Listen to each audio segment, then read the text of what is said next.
Bonjour à toi. Prépare tes armes car aujourd'hui tu vas découvrir la voix de Ayanachi.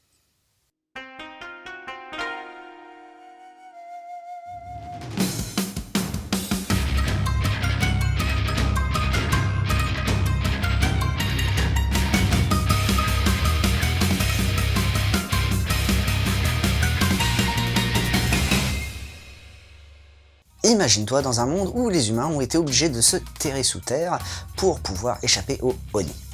Alors les Oni, c'est des sortes de gros monstres qui sont entourés d'une épaisse fumée noire. C'est donc dans ces souterrains que Sheila, alors pas la chanteuse, et son frère Thorin vont découvrir un jeune homme blessé, Holo. Il a l'air plutôt solitaire et on va dire que les relations sociales c'est pas trop son fort. Mais il va quand même finir par prendre sur lui et se lier d'amitié avec Tolin et Sheila. Un jour, un Oni va réussir à pénétrer dans les souterrains. Et c'est alors que Holo va révéler sa vraie nature. C'est un Ayanachi, un chasseur d'Oni. Et son unique but dans la vie, c'est venger la mort de son frère.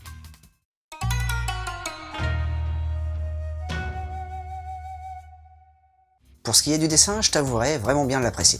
Le trait reste assez léger avec peu de détails sur les visages des personnages, mais cette légèreté donne une petite note de poésie à l'ensemble qui est assez plaisante.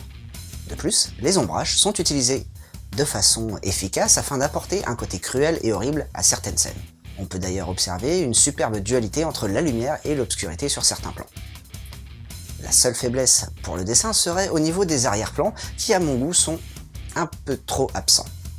Le découpage des cases quant à lui est assez dynamique avec de belles pleines pages, des superpositions, ce qui rend les scènes d'action beaucoup plus vivantes. Du côté de la jaquette, on retrouve cette utilisation de la lumière qui nous donne le ton de ce manga. En plus, le dessin qui y figure est réalisé sur les deux côtés, donc que demander de plus.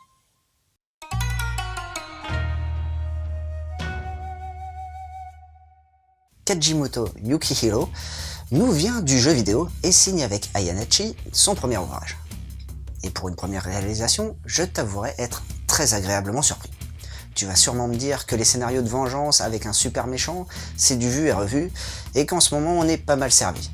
Mais ce qui fait que Ayanachi sort du lot, c'est surtout le fait que cette vengeance est pas mal de fois occultée par le bon sentiment, avec un dessin, comme je te l'ai dit, qui est assez poétique. Alors je te préviens, on part pas non plus dans le gnangnan, car on a quand même pas mal de cadavres sur la route de notre cher Holo. D'ailleurs, le personnage principal de Holo est vraiment très bien traité, je trouve. Au tout début, tu vas sûrement te dire qu'il a pas l'air très cool. Faut dire que sa première réaction quand il voit un gamin de 8 ans qui l'approche, c'est de le taper. Donc ça aide pas trop à l'apprécier. Mais au fur et à mesure de l'avancée de ce manga, tu découvres un Holo se sociabilisant un peu plus et n'hésitant pas à risquer sa vie pour de parfaits inconnus. Après, j'espère tout de même que dans la suite de cette série, ce personnage ne va pas trop se ramollir, ça serait quand même bien dommage. On peut donc résumer que Ayanachi est une série qui traite de la vengeance avec un petit côté poétique, tout en ayant un personnage principal super intéressant. Si t'aimes bien les histoires de vengeance, je vais pouvoir te conseiller le manga Fire Punch de Fujimoto Tatsuki. Tu pourras alors découvrir un monde de glace dans lequel Annie, un jeune garçon doté du pouvoir de régénération, voit sa sœur et tout son village brûler vif sous ses yeux. Sur le même thème, tu peux aussi découvrir Isaac de Double S, où tu pourras suivre Isaac justement, un mercenaire dont le réel vrai but dans la vie est de venger la mort de son maître assassiné. Et voilà, c'était Boubou, j'espère que cette chronique t'aura plu et donné l'envie de lire Ayanachi.